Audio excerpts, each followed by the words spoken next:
kim cô đà quý bin xem hi siana sumana pin xem hi quý bin yang tunggal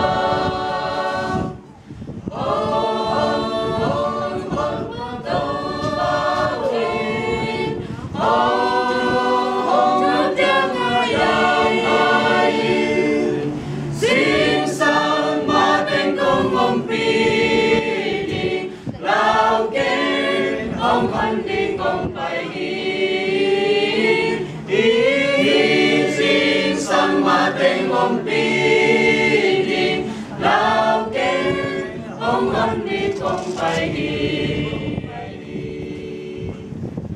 à chỉ mô tô là mẹ về tem bồ na xem tên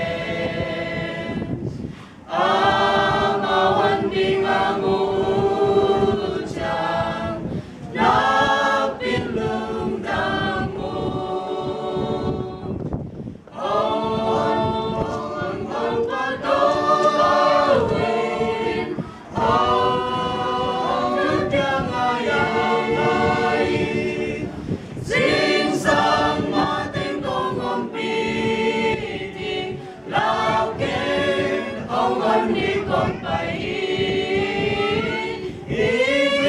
xin sang mà tên ông đi lao kế ông anh đi con bay gửi đi tung bay đi qua đi sông gửi qua tung tê kỳ si đi mi tên ngày đi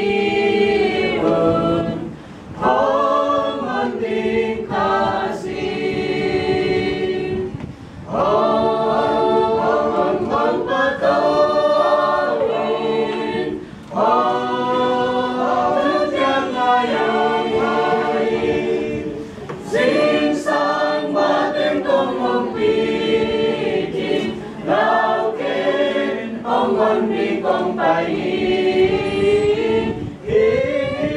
xin sang mà tên ông đi lao kế ông con đi con bay